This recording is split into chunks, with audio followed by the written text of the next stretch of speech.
down air are both going to be incredibly good at dealing with the way that that Snake likes to recover. So Bobo's going to need to get very creative when he's put in disadvantage because you know, there's not a lot of room for error, and Ivysaur's gonna capitalize. Yep. I think we're gonna see we're gonna see some very different things. We're gonna see a lot of down. I would expect to see a lot of down tilt against Squirtle, and then have that start to go away more once we see this with Ivysaur. Just because Squirtle is so small and so fast, you really want to just you kind of are priced into scrapping with him because you can't set up from a distance. And we're seeing Quidd just get into this early and, you know, trying to make it all quick to show you why it's called Quidd Games. Yeah, that was quite a display. Honestly, like, Quidd... Oh, wow, wait, is he dead? Yeah. Oh, okay. I think another neutral beam from Squirtle. Water Gun would have sealed the deal there. Water Gun or just Ivysaur down air, like if Quidd had just drifted back and committed. But regardless, right, you're still dealing with Snake in disadvantage, and Bobo being very smart there, priced into not pulling Cypher at all, because if he doesn't, he's very, very dead there. Yeah. And just beautiful movement, right? Still, even under this pressure, finding these big reverses, finding these grenades, and trying to still make life difficult for Quidd to move. And even though his name's Quidd Ivysaur, pulling out the Charizard here, trying to seal the stock, but beautiful drift from Bobo to get back. Good coverage, that up smash kind of huge hitbox. Even though the first part didn't hit, knew that the second one would. And yeah, Quidd now up a very clean stock here. Super good play. I've been especially impressed so far by Quidd's ability to kind of dance in and around the grenades and the C4s.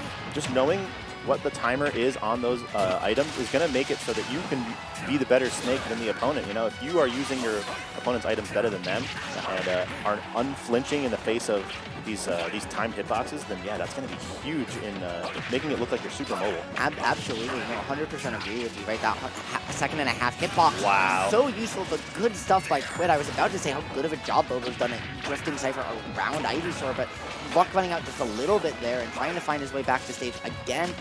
But showing that one's, you know, making it happen. However, Quidd with the up smash made this crazy. Absolutely covering everything perfectly, and now one more down is going to do the trick.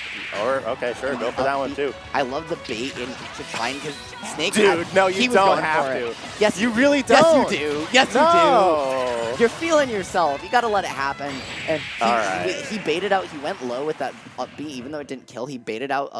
Bobo was in the middle of trying to go for a forward air to get axe kick of his own. So, you know, both players definitely like going for it all out there. This guy's a jokes there. Look at him. He's snickering. Yeah. You can see it. Yeah, Bobo, it maybe happened. not so much.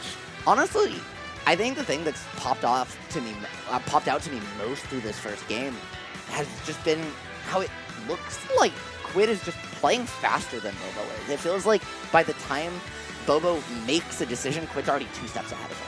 And what I was saying earlier is really the source of that speed. Normally, in typical control player fashion, as we were discussing, Snake forces you to slow down to play to his speed, because besides his dash attack, he's not a particularly fast and mobile character. So he forces you to play at his speed by putting up a web of traps and tricks. And Quidd is absolutely blazing through the web of tricks by just knowing the limitations of those tricks. And to compare it to Lantern, right? How you beat Lantern was you outraced it. Yep. You beat it before it set up. And that's exactly what Quidd's doing here. Getting into Game 2 on Battlefield, looking again to just not ever let Bobo get comfortable, get situated. No C4 out still, but finding a grenade, so maybe he can make something happen, but Quidd saying, no, not until you take 40 off my advantage state. Yeah, and now Bobo retreating to top platform, just kind of wants to go back to the throwing and setting up of all of these tricks, but watch Quidd completely dismantle them, knowing that Water Gun is going to do a good job of nullifying the grenades and pushing them away. And yeah, and even when there is a grenade on the table, look at it, he's picking them up, he's Z-dropping them, he's just running right through them like that. You know, if you know that they actually don't do anything until they explode, then you know, you're hugely at an advantage. Yep, and one of the things I think Bobo could do is start to mix up the timings more on grenade. We could see him go for some, you know, maybe more cooked grenade. He could lob grenade up with the back throw and then Z-catch it as an approach tool. I would like to see him set up grenades and watch and wait for Quidd, who's going to run through them, and stuff the run through by putting out a big hitbox, maybe forward tilt or something like that. Just one of the things you can do against Squirtle specifically, which has been really causing a lot of this early percent trouble for Bobo, too, is just put a grenade on the ground like that and just leave it there and just go set up your second one, because then Squirtle can't run at you and is forced to jump, and you can catch that with Nikita up tilt, whatever. But speaking of getting caught, Bobo getting caught out by the Ivysaur up air, losing his first stock, and just still trying to find any footing whatsoever. Yeah, Bobo trying all the tricks here. Reverse Bs, kind of feigning an approach with the grenade, turning around, going back to center stage, but here's a tough position to be in. Yep, good stuff from Bobo. Is one of the characters that confirms on. Snake has 3 different down throw confirms, jab, F tilt, and up tilt. Up tilt the one that works on everyone. The other ones work on certain characters. And at certain percents too. And so at certain percents, great awareness from Bobo for knowing when and how he's going to get those confirmed, especially against Ivysaur, which is probably going to be a thorn in his side throughout the rest of the set. So no, absolutely. I think figuring out the Ivysaur is the key to is the key to finding games here for him, because not only is it the best Pokemon in this specific matchup, I think it's also just Quidd's best Pokemon. Oh, absolutely. I mean, and so, Quidd Ivysaur. Right? And so, making it happen, I love that up there just to try and get the hurt lock shift beat, make yourself a little bit more vertical there. They're finding his way. He's starting to make adjustments around the Ivysaur, so if he can make this happen, right, it's still very even, excellent unfortunate, and beautiful, yeah. But, like, if he can make this happen, it's still very, very close. Uh-oh. That's a lot of damage on the board now. Almost 50% for one little slip-up.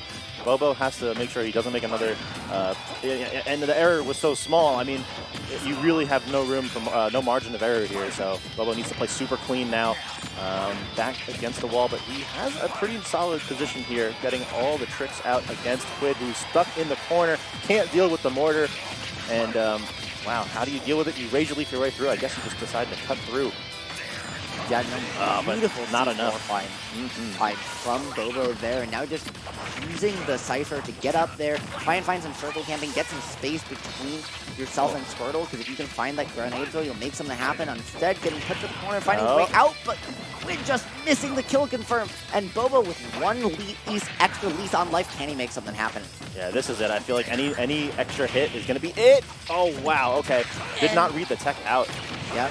Quidd, that's the Grenades second time helping out. You can see him just second-guessing himself just a little bit in the face of Bobo's Snake. But this war of attrition has to end eventually, and finding an up air means that Quidd is going to seal out the deal. 2-0 over Bobo. You know, Bobo was starting to get some momentum there. There was a couple points in that last game where he had a lead, but just barely not enough. He had his chances, but Quidd, you know, stuffed them out. Quidd had a little bit of indecisiveness there. Yeah, definitely finding some up, you know, some situations with that down air that he just didn't convert into an up air stock. Sure. However, found that a very nice up air, if I may say, just right at the end there, and taking a clean 2-0, but still really good stuff from Bobo, and you